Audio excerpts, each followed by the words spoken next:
मेरा नमस्कार।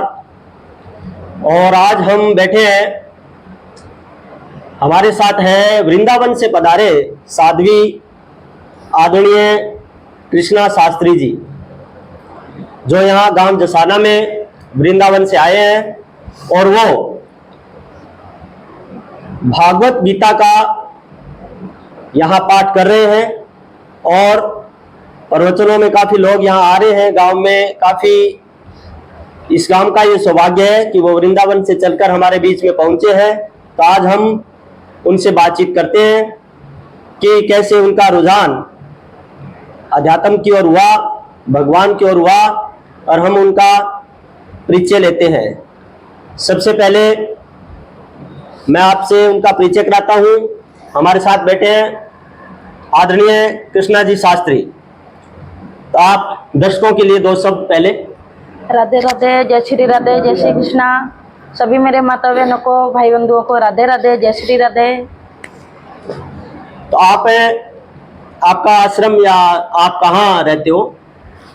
हम वैसे तो गुल्लनपुरा गांव में है हमारा। और गुल्लनपुरा गांव में? हाँ, यूपी में? हाँ जी, यूपी में। डिस्ट्रिक्ट है? डिस्ट्रिक्ट आगरा पड़ता है। आगरा पड़ता है। हाँ जी। अपने मथुरा में जो श्री वृंदावन में अपना श्री श्री 108 ज्ञानानंद महाराज जी के नाम से अपना आश्रम है हमारे गुरु जी का। उनके ही हम शिष्य हैं। और जो अपना आगरा है, आगरा में अपना घर भी है, रहते वृंदावन में है। और यहाँ पर हनुमानगढ़ में भी ज़्यादातर है। हम हनुमानगढ़ में कथाएं करके जाते हैं, इधर ही रुक जाते हैं। यहाँ पर हमारी जो मौसी की 2 बेटियां हैं हनुमानगढ़ में। हाँ जी, हाँ जी। तो 3 साल से तो लगभग हम ज़्यादातर इधर ही रह रहे हैं, क्योंकि महीने में ना जाने मतलब 2 महीने हो जाए, मैं 3 महीने हो जाए, जब वो घर वापस जा पाते हैं। तो साध्वी जी, इतनी कम उम्र में इस अध्यात्म के क्षेत्र में आना, जैसे भी ये आपको देखकर लगता है कि बहुत कम उम्र है। और इस उम्र में भगवान से जुड़ना, इस उम्र में जो युवा होते हैं उनके सपने होते हैं गाड़ी, बहुत बड़ा मकान, ऐशो आराम, और आप वो सब छोड़कर इधर इस क्षेत्र में मुड़े। तो इसके पीछे की कहानी। जब हमारे दादी हैं, दादाजी हैं, दादी तो हमारी एक्सपायर हो चुकी हैं। हाँ जी। हमारी दादी पूजा पाठ, हमारे दादाजी हमारे घर में पूजा पाठ शुरू से ही हमने देखा है। हाँ जी। तो कहते हैं ना कि माता पिता जब पूजा करते हैं या दादी दादाजी पूजा करते हैं तो बच्चों पे तो प्रभाव पड़ता है। बिल्कुल बिल्कुल। कि जब हम अपने घर में बुजुर्गों को पूजा पाठ करते हुए देखते हैं तो बच्चों पे भी वही अनुभव आता है। जब मैं छोटी थी तो अपनी दादी के साथ मैं पूजा पाठ में लगी रहती थी। मैं वैसे नवोदय से पढ़ी हुई हूँ, तो वहाँ पे भी नवोदय जब मैं स्कूल में गई थी, हाँ जी, हाँ जी, तब मेरी 7 साल की उम्र थी। हाँ जी। तब हमारे घर में लड्डू गोपाल जी थे, हमारी मम्मी ने लेकर के दिए थे। तो ना मैं अपने स्कूल में भी लड्डू गोपाल साथ लेकर के गई थी। स्कूल में भी। तो वहाँ से ये रुझान बन गया अपने। बस मेरी दादी है ना, वो एक ही बात सिखाती थी कि बेटा, भगवान के अलावा संसार में कोई अपना नहीं होता।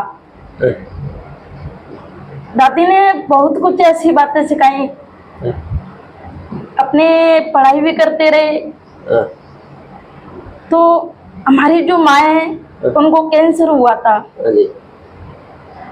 जब मैं 10 साल की थी, जब उनका शुरुआत हो गया था। तो हमारी मम्मी की पहले से ही इच्छा थी कि मेरी बेटी बने तो एक कथावाचक बने। हमारे पिताजी थे, बहुत बोलते थे कि मैं अपनी बेटी को पढ़ा लिखा करके नर्सिंग का कोर्स कराऊंगा, कुछ डॉक्टर वगैरह लाइन में डालूंगा। मगर मेरी मम्मी एक ही बात कहती थी कि मैं अपनी बेटी को कथावाचक बनाऊंगी, अन्यथा और कुछ नहीं। तो बहुत सी बातें अपन ने ये सोची थी कि नहीं, जो मैंने सोचा बचपन से लड्डू गोपाल जी में लगन रही। तो ये बड़ी आपकी वो इमोशनल स्टोरी है कि वो एक इच्छा थी परिवार की, और घर में जो वातावरण था, भी धर्मपरायणता का जो वातावरण था घर में धार्मिक, तो उसका एक वो असर हुआ आप पर और आप इस क्षेत्र में आ गए। तो आपने कृष्ण भक्ति को चुना। अच्छे। अभी आप यहाँ जो कथा कर रहे हैं वो कौन सी कथा कर रहे हो आप? हम कृष्ण कथा कर रहे हैं, कृष्ण कथा कर रहे हो, श्रीमद् भागवत कथा सार जी। श्रीमद् भागवत कथा कर रहे हो। अच्छा। हाँ जी। तो आपके इस क्षेत्र में जैसे आपने बताया, आपने गुरु जी का नाम बताया था, हाँ जी। दोबारा बताना जी आप। श्री श्री ज्ञानानंद महाराज जी। ज्ञानानंद महाराज जी, इनका आश्रम कहाँ है? अपने रमण रहती है ना, उसी के पास में ही है जी। वही यूपी में? अच्छे। यूपी में नहीं, वृंदावन में। वृंदावन। अच्छे। ठीक। तो अभी आप जैसे गांव में कथा कर रहे हो काफी दिनों से, तो यहाँ जैसे भी आपका अनुभव कैसा रहा गांव का? गांव का अनुभव बढ़िया है। कहते हैं ना कि जैसा भाव होता है हाँ जी, वैसा ही कार्य हो पाता है। हमने तो सरपंच जी हैं, उनसे भी हमारी बातें हुई, बड़े सहयोग के अनुसार हम आए। अपनी कथा तो वैसे समाधि पर होने वाली थी, पता नहीं कोई ध्यान तो होने के कारण इधर की साइड हमें शिफ्ट किया गया। हाँ, वो तो दो माहौल भी मतलब ठीक नहीं चल रहा है। हाँ, वहाँ दो वो हो गई, थोड़ी समाधि के पास, वो पड़ोस में ही है, तो वहाँ दो अकाल मृत्यु हो गई दोनों, तो उसका थोड़ा हो सकता है वो असर हुआ हो। तो सरपंच साहब जी भी हमारे पास बैठे हैं। तो सरपंच जी, आपकी क्या प्रतिक्रिया? अभी गांव में ये आए हैं वृंदावन से। देखो, कोई भी धार्मिक अनुष्ठान होता है गांव में, तो पूरे गांव के लिए वो लाभदायक विषय होता है। लोगों में धार्मिक आस्था बढ़ती है, और जब धार्मिक आस्था बढ़ती है तो समाज में जितनी भी बुराइयां होती है उन बुराइयों से छुटकारा मिलता है, और लोग धर्म के प्रति जागृत होते हैं, और उनको धर्म के प्रति उनकी आस्था भी बढ़ती है, और कुमार्ग से सद्मार्ग पर भी चलने शुरू हो जाती है। और इस प्रकार के जब अनुष्ठान होते हैं तो उनके साथ जो नवयुवा पीढ़ी जाती है, तो ये जो कथावाचक होते हैं उन छोटे बच्चों के लिए एक प्रीचर का काम करते हैं, एक उपदेशक का काम करते हैं। और जो छोटे बच्चे होते हैं वो एक कच्चे मिट्टी का घड़ा होता है, जिसको जैसे मोल्ड करते हैं वैसे वो मोल्ड हो जाते हैं। तो हाँ, गांव के लिए बहुत ही अच्छी बात है, क्योंकि एक तो विद्यालय होता है, विद्या प्लस आलय, जो बच्चों को विद्या देता है, और उनके बल पर बच्चे अपने जीवन को सुधारते हैं, गांव को और देश को सुधारते हैं। वैसे भी धर्म एक समाज का, मानव प्राणियों का एक अभिन्न अंग है, और धर्म के बिना कोई समाज या कोई देश विकास नहीं कर सकता। इसलिए इस जो पाठ चल रहा है ये पूरा पूरा धार्मिक है, धर्म के बारे में बताया जाता है और इस सृष्टि के बारे में बताया जाता है। कहते हैं ना कि जो ये सनातन धर्म से या धर्म के कार्य से, जैसे कि हमारे सरपंच जी सबसे पहले आगे थे, आगे हैं और आगे रहेंगे भी। कहते हैं ना कि सनातन धर्म से या धर्म के कार्य पर हर किसी के बस की बात नहीं होती है कि वो जुड़ जाए। कि आज लोग सोचते हैं कि हम भागवत में जाएंगे कहीं दान ना देना पड़े, बहुत सी बातें होती हैं।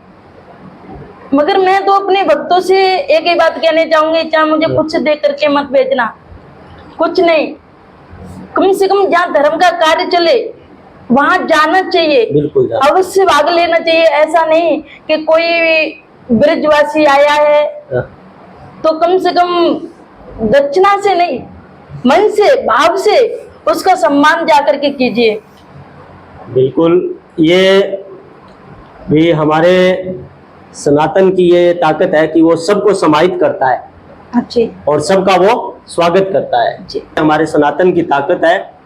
और आप हमारे गांव में आए, हम आपका यहाँ स्वागत करते हैं और हम चाहते हैं कि आप यहाँ बार बार आओ और अगली बार फिर हम आपका और ज़्यादा कोशिश करेंगे हम सहयोग की और हम लोगों को आपसे ज़्यादा जोड़ने का प्रयास करेंगे। इसी के साथ आपका बहुत बहुत धन्यवाद। और ये जो चैनल है हमारा, 2 चैनल हमारे, सतरंगी संसार है और जसाना की कॉमेडी, ये 2 चैनल हैं। तो मैं सभी दर्शकों से ये आग्रह करूँगा कि आप भी इस रास्ते पर चले जो साध्वी जी से हमें आज प्रेरणा मिली। इन्होंने हमें बताया कि किस प्रकार जो धर्म का मार्ग होता है वो मानवता का मार्ग होता है और उस मार्ग पर चलकर हम मानवता का कल्याण करें। यही संदेश हमें आज साध्वी जी ने दिया है। इनका फिर हम एक बार बहुत बहुत धन्यवाद करते हैं। राधे राधे, जय श्री राम। जय श्री राधे, जय श्री कृष्णा।